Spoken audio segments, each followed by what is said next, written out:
Okay, so welcome back everyone to our interview series on ecohydraulics.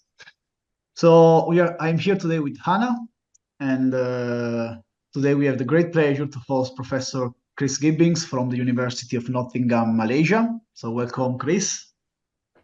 Thank you. So before moving on with the interview, just please check out our past interviews in our YouTube channel where we covered a number of topics. In the very first interviews, we dig into the EcoINET past and future perspectives. We have as well looked at Ecohydraulics career from outside the academia. That was very interesting interview. And the last one was about a nice interview with contents on trick and tips for writing a successful Marie Curie grant. So check out those videos if you are interested. And but again, we have the great pleasure to host today Professor Chris Gibbins. Chris is of the School of the Environmental and Geographical Science at the University of Nottingham, Malaysia, where he mainly works on development of sustainable freshwater management strategies to minimize impact of freshwater ecosystem, and especially focusing on fish and macroinvertebrates. So just, Chris, I would jump on the very first question just to give a context to this interview.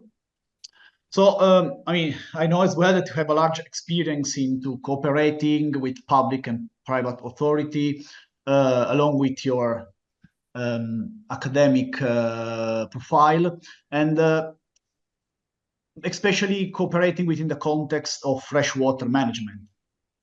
So we know from that ecohydraulics research is largely focused on finding evidence and in solution, many times to very practical problems that are often related to specific geographical region and context, even in some cases to local specific dam or basins.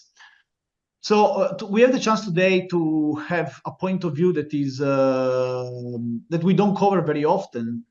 And so this is one from Southeast Asia.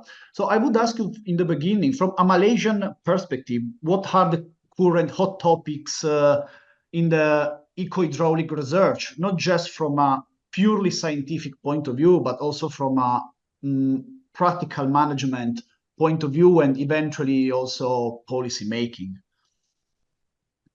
Yeah, thanks, Matteo. Well, I think possibly it's helpful. I've got a few things that I would say in terms of particular hot topics, but just to set the scene, it's probably useful to say a few words to give people a sense of where we are in Malaysia at the moment and what some of the most significant differences are that affect the ecohydraulics that's needed and important here. So three or four things that I would say, and these then connect into the hot topics. The first thing that I think it kind of sits across everything is, of course, we're in one of the world's mega diverse regions. We sit in a biodiversity hotspot.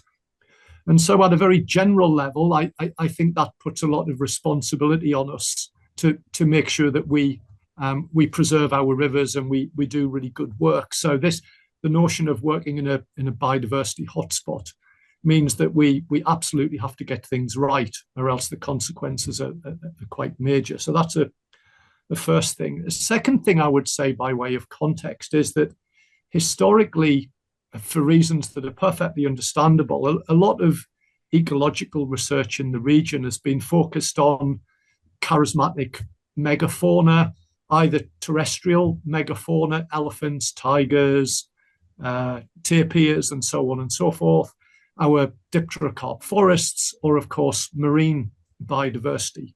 And by and large, up until very recently, freshwater ecology as a discipline has been, let's say, omitted to a large degree, certainly relative to those other branches of ecology.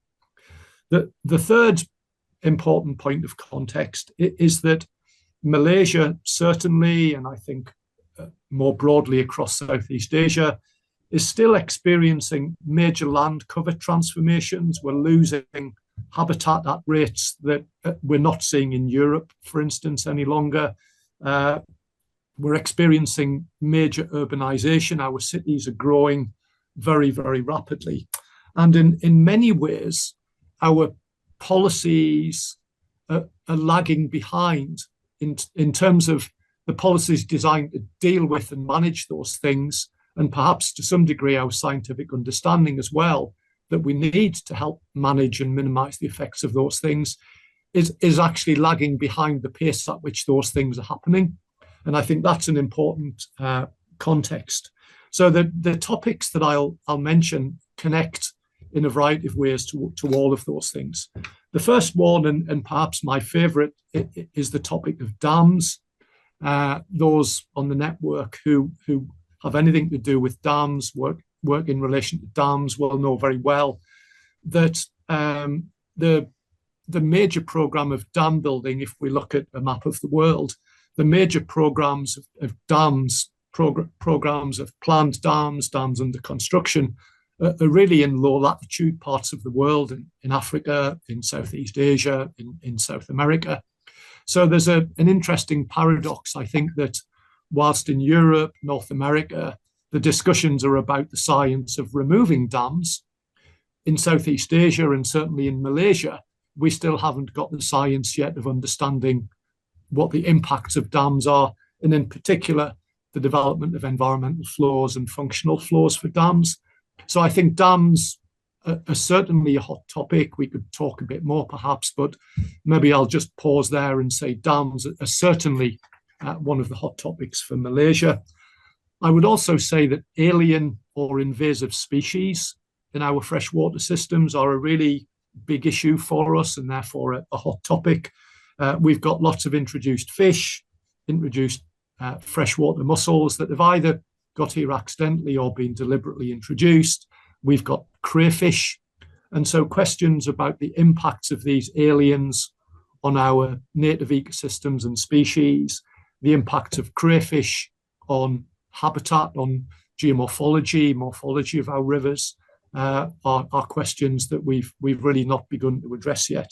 So aliens are an important topic. I would say the need for river restoration, and obviously ecologically based restoration, sound ecologically based restoration is really critical. In Malaysia, at least, it's different somewhat to Singapore, for example, which is a close neighbour of ours, where I think restoration in general is a lot further on.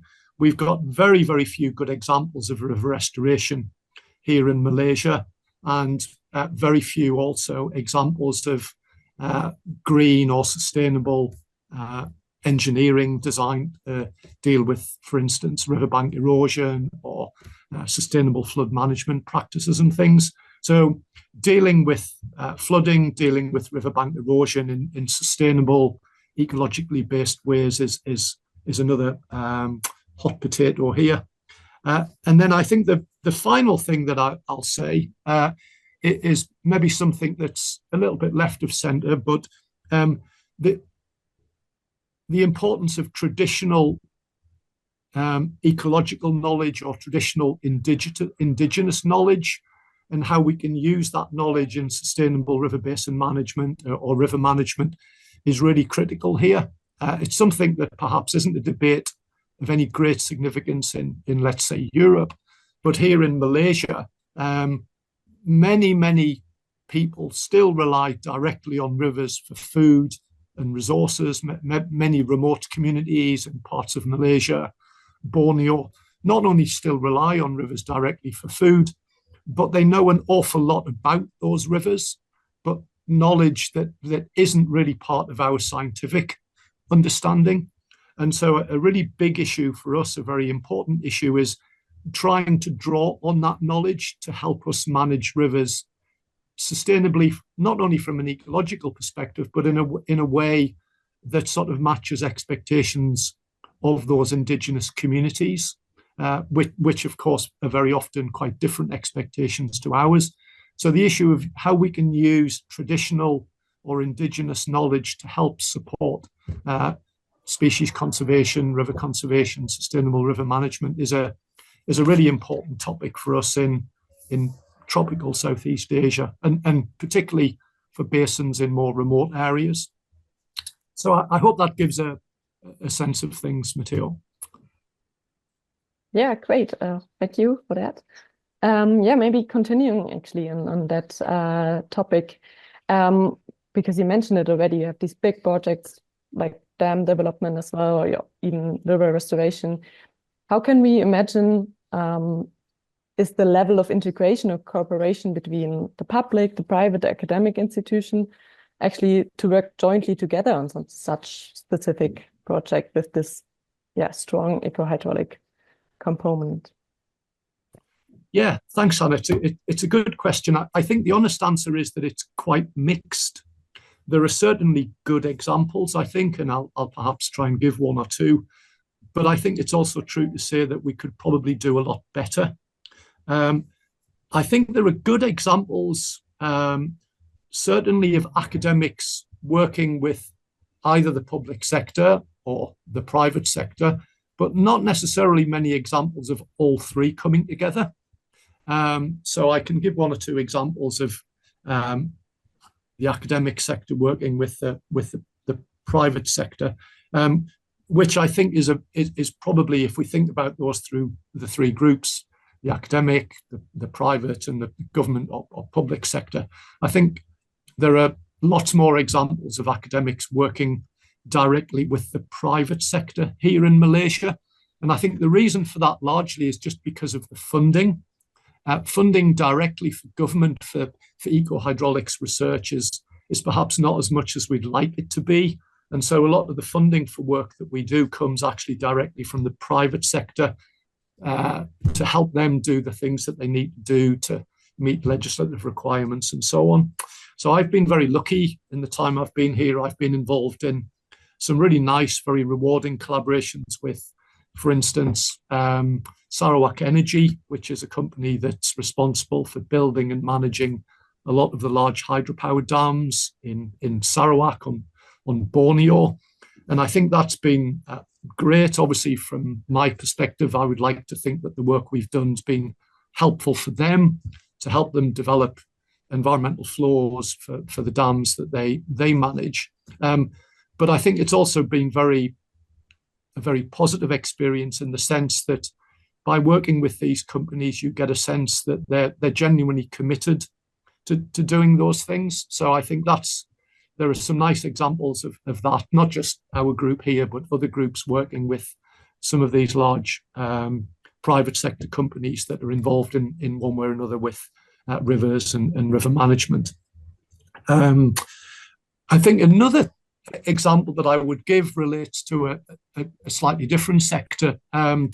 You may be aware of the significance of palm oil and the production of palm oil in tropical regions. So large swathes of land across Malaysia are given over to oil palm production.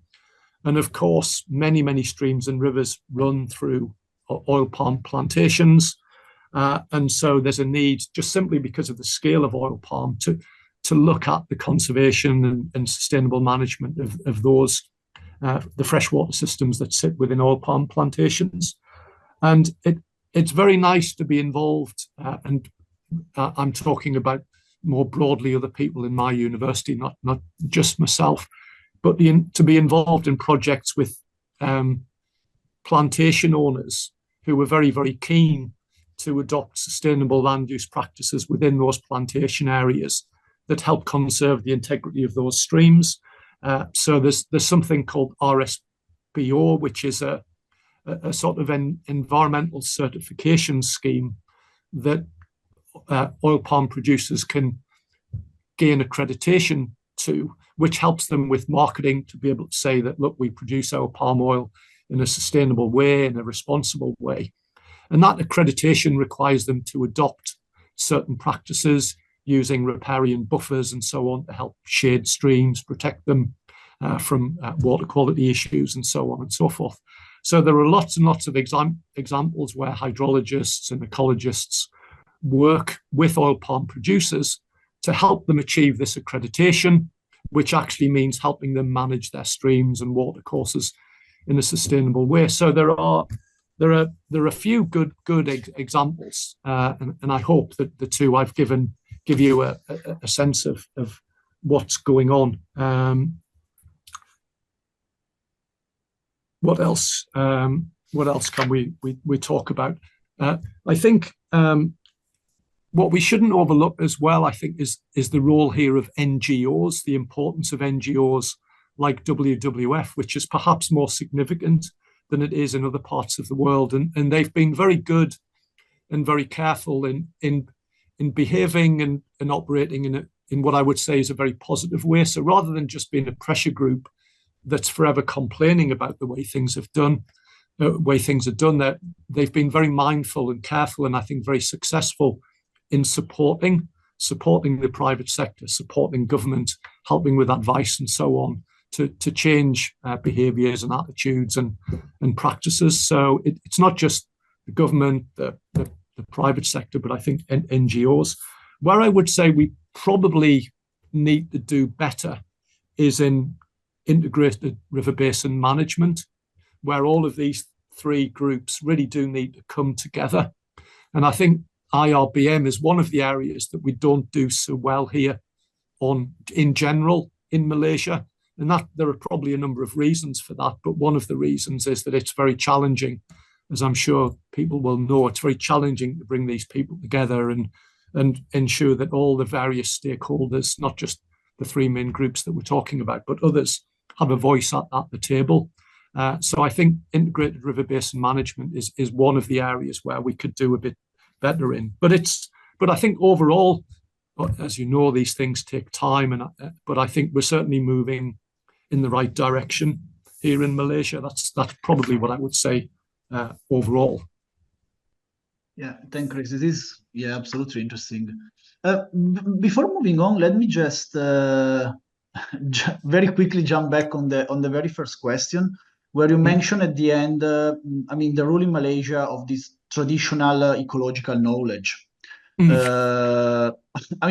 I know every time we have meeting or congresses, we come up together and say, oh, we have to increase the multidisciplinarity of the ecohydraulics, also including social scientists and so on. But I never really seen this happening. I never been to a social science congress, and I never seen a social scientist coming to an ecohydraulics congress. So my question is, in the Malaysian context, where that aspect that potentially can also involve a large component of like social science research, maybe broadly speaking, do you see like a good level still of integration of these two disciplines, like ecohydraulics and biological research and social sciences? I guess my answer to that would be a little bit like my answer to the previous one. There's some, but we'd like there to be a lot more that we're doing through various collaborators. For instance, we've got some people in Nottingham, Malaysia here from the School of Education who work on this type of thing, as well as more generally in environmental education. And more we're trying to, as best we can, involve them in projects. We had some workshops in Kuala Lumpur last year, I think it was, to try and, because I think one of the big challenges in trying to use this knowledge and bring people together is that we've got such different approaches to collecting information and understanding and interpreting knowledge that it's just very hard to have a conversation where you feel you're either talking about the same things or understand what each other's saying to the point of being able to move forward in a way that everyone's sort of fathomed or understood.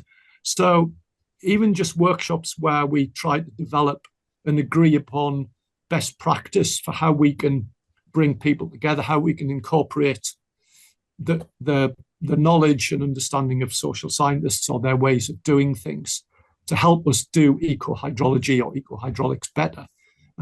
Just even at that level, that's where we need to improve. So we're certainly starting to bring people together, but where we're at with that still is very much at the fundamentals of sort of how do we do it, what are the best mechanisms and routes, rather than being able to report any real progress in using these different knowledges to, I couldn't give any examples, for instance. We're not yet at the stage where I can give examples of, oh yes, in this river basin, we've had social scientists involved. And it's interesting that I don't know whether this is a global phenomenon, but at least here in Malaysia, when we put in grant applications that include social sciences and we're wanting to look at traditional ecological knowledge or look at ecosystem services, valuing them in non-monetary ways, it's very hard to find funding. And I wonder whether it's funders not quite understanding the importance or significance of bringing these other stakeholders to the table to take part, play a role in these things. I'm not quite sure. So we're still far from, I think, being able to do anything that I would say is really moving the ball forward. Although we certainly recognise and are attempting to do that. Yeah, thanks. It's very interesting, I think, this point. So yeah, I would like to move forward now. So one of the topic clearly EcoINET is, we try to reach early career professional and researcher and scientist. And clearly one of the point of the debate, also informal debate, is how to stay if to stay in academia, if to move in private sector or public agencies or whatever. So I think it would be interesting to have a Malaysian perspective, if how frequent or easy is the transition from academia to private sector or public agencies or vice versa. I'm not sure if this question can be answered just for Malaysia or if there is a trend throughout Southeast Asia on this. I'm not sure. And in your opinion, what are relevant skill you would identify for an early career willing to move out of academia or in academia at this point, I would say? Yeah. Well, let me have a try at answering the question. I'm not sure I can answer it particularly well, but let's have a go. My sense of things actually is that it's probably not too different in Malaysia to as it is elsewhere. And the reason I say that is really at a very general level. If you look at the academic world across the globe, it's actually not too dissimilar. The sort of things that academics are expected to do are broadly similar. The things on your CV that get academics a job are broadly similar the world over, the skills that they need. And it's probably the same with the private and the public sector.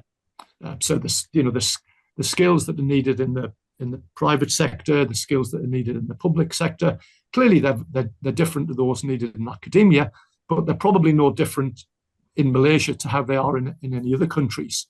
So my guess would be that it's not necessarily any more challenging for people in Malaysia to move between those different sectors than it is in other parts of the world, because those sectors are broadly similar. So that would be where I would start. But interestingly, one thing I would say is that in some ways in Malaysia, it might be, certainly if I think about engineering, it might be a little bit easier, for example, to move from the public or the private sector into academia. And the reason for that is that in a lot of the if we look at a lot of engineering schools, departments, units, and so on, there is a formal government requirement for their staff, for their group of staff, to have industry experience and accreditation. They need certification, which you can only get by working for a certain period of time in industry. So, for instance, here at Nottingham, Malaysia, if we want to employ someone to come and teach, environmental fluid mechanics, fluid dynamics in an engineering department, it's not really possible for us to just look across the academic world, because people who've come straight through and only worked in the university system wouldn't have the necessary industry experience that we are actually formally required for them to have. I can't remember the numbers, but I think within a given department, it's something like 30% of the staff, this is in engineering departments, something like 30% of the staff need to have industry experience at a certain level and have to be industry certified and so on. So actually in Malaysia, if you're someone who's perhaps done a PhD but then moved into industry for a number of years, it's probably easier to come back into academia than it might be in Europe, because in Europe, the key thing is going to be papers and so on, whereas in here, the need for this accreditation means that those papers don't quite carry the same currency, don't quite have the same significance as they might do in other parts of the world. So in some ways, certainly in some fields, and if we're talking about sort of environmental fluid mechanics, hydraulic engineering, and so on, where obviously there's a big space for ecohydraulics people, then actually the capacity to move might be back into academia from a time in a period in industry might be a bit easier. Skills, well, I would say here that it's probably much more likely that general transferable skills are the really critical things. So nowadays, things like modeling skills, being able to use geospatial tools and techniques, using remotely sensed data and so on, that can be applied in all sorts of different contexts, are really critical, I think, for moving between the sectors, so to speak, because obviously they can be applied in very different contexts and so on. So in terms of skills, I would say those types of skills, modeling, being able to use remote sensing, that you can apply in different contexts, are really important.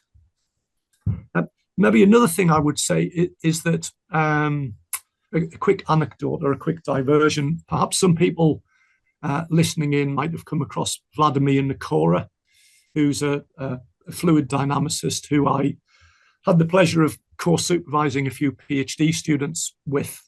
He was the editor of, I think, Journal of Fluid Mechanics, if I remember rightly, for many, many years. Anyway, I had the pleasure of co-supervising a few PhD students with Vlad. And the one thing that he would always really be sort of trying to drum in to these students, was that you have to go deep. You know, your knowledge of your subject has to be deep. You can't be superficial. And I distinctly remember him, for very obvious and very correct reasons, being really sure that our PhD students understood their subject really, really deeply. So he's very correct. But I think paradoxically, anyone moving between academia and the private sector or the public sector, I think needs to recognize that the opportunity for doing that isn't always there. So I think a really, really important skill is the ability to adapt to what the requirements are in these different fields. So, of course, in academia, the key thing is being able to go deep. But I think people moving between the fields really need to recognize the fact that the capacity or the need to do that is really rather different. So in the private sector, if you work in an environmental consultancy, if you're a hydrologist, eco-hydrologist working for an environmental consultancy, you have to recognize that clients don't necessarily want that.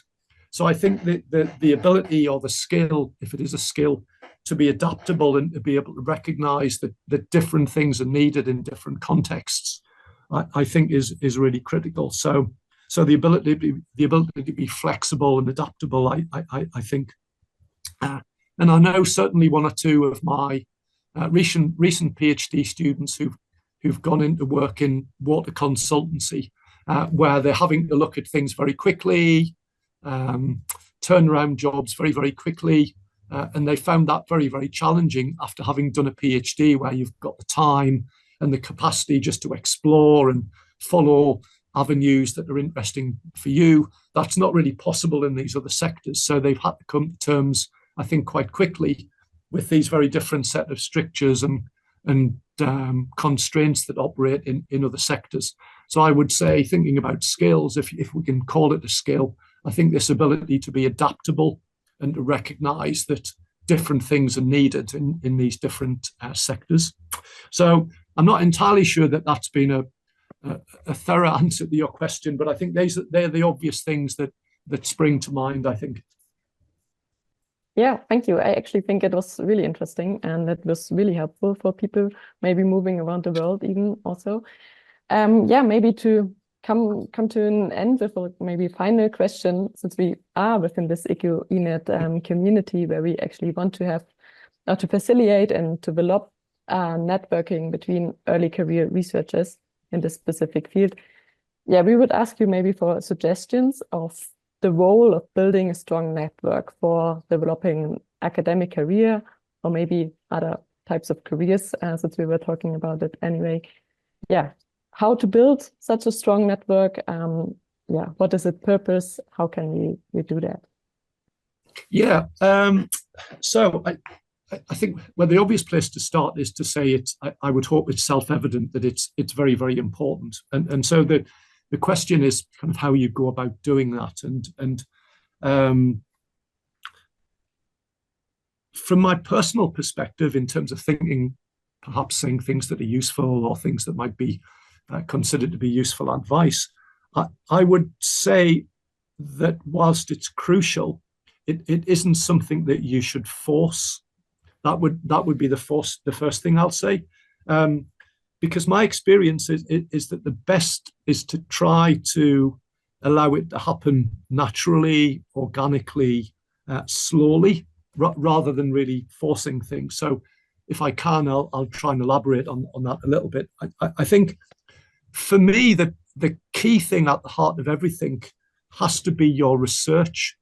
The thing that will dictate whether you end up collaborating with great people or not is the quality of your research, the work that you do.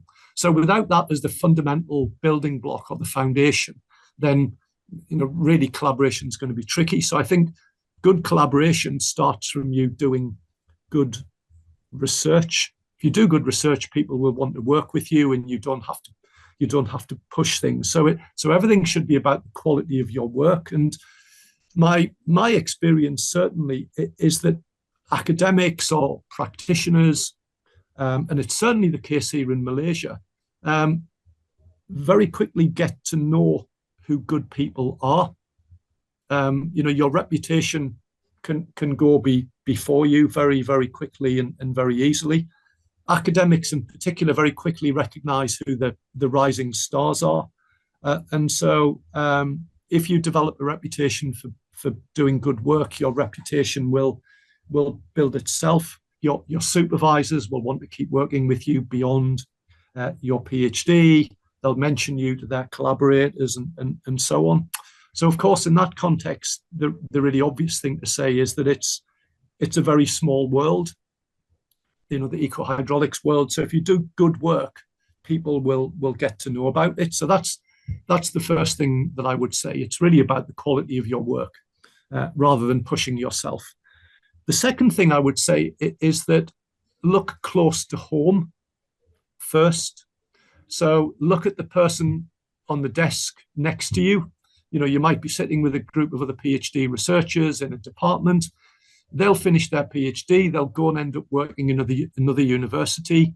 They're a prospective collaborator in a few years' time. So start by looking close by. Start by looking at the person on the desk next to you.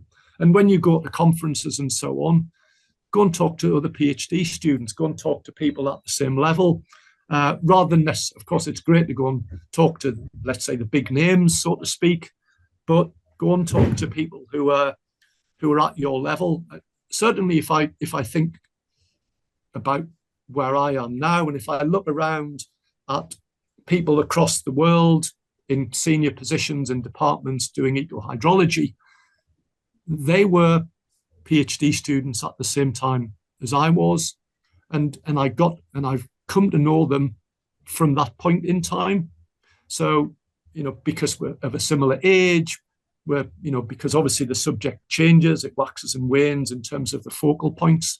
So by and large, there'll be a good PhD community who are similar age group, similar career stage, all looking for collaborators. and have probably got shared and mutual interests. So I would say my second point would be, of course, yes, look to big names, but look to your peers.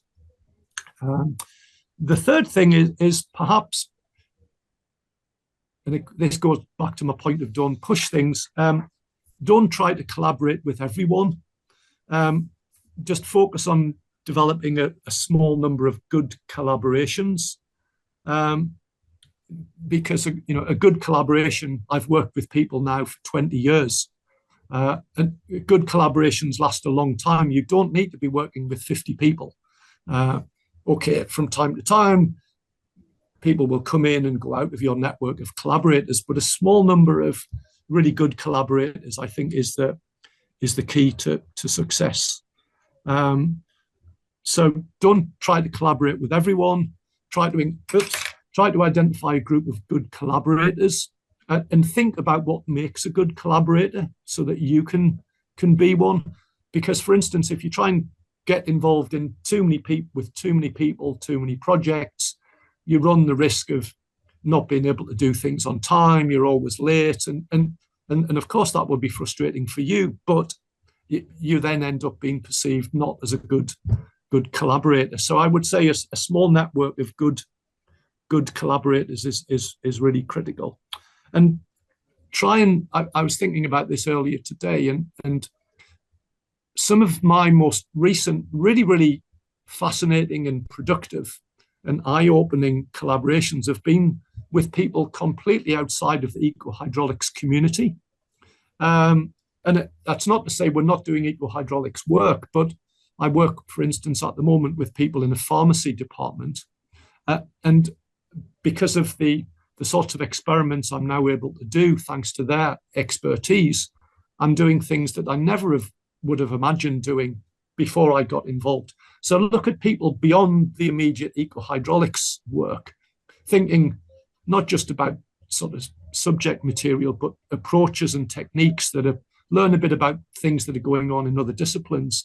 Even mainstream terrestrial ecology, there are a lot of things that are going on in terrestrial ecology that we very rarely see applied to freshwater systems, techniques, approaches, and things that have great applications in ecohydraulics that we very rarely see used. So looking beyond the strictures of ecohydraulics, I think, to other branches of ecology and even beyond ecology, I think could generate super productive collaborations that allow you to do really interesting and innovative work. So I would say, in terms of collaborations, I would say, don't worry about it too much. Don't stress. It will, I'm sure, all follow from your, the quality of your work. I could give you some really nice examples. I remember probably 20 years or so ago now, 25 years, sitting in a conversation with some collaborators at the time, and they mentioned the name of a PhD student who was at the time, I think, working in America. Said, "Oh, he's a good guy," and I, like many other people, you take note, and you watch this person. Oh, they finished their PhD, they've moved somewhere. Oh, have a look at what they're doing. Someone else mentions them. Oh, hey, we appointed this person. He's really great. And as soon as the opportunity comes up to work with them, you do. It's a small world. People will find you if you do good work, and that's what I would say about collaboration. You don't go crazy, don't be pushy, do good work, and people will find you. Wow, that's really helpful, I hope, for our community. Wow. Well, it's a personal thing. It's a personal perspective, but it's hopefully maybe something a little different. Yeah, definitely. Would you like to add something, Matteo? No, I think it's great. Absolutely, yeah. Okay, then I think we have another really, really good interview with a lot of information. I'm also glad that we moved a bit further away from Europe this time and got another perspective here. Thank you very much for taking the time and for answering our questions in that detail. I'm looking forward to the reaction of our community on your interview. Yeah, thank you so much and hope to see you soon. Yeah, Thank you. thanks a lot, Hannah. It's really, really nice. Thanks, Hannah. Thanks, Matteo. So it's been nice for me. It's been nice to give me an opportunity, I suppose, to think about these things. So thanks a lot for inviting me. It's been a pleasure. Yeah, it was very nice. Thanks, Chris.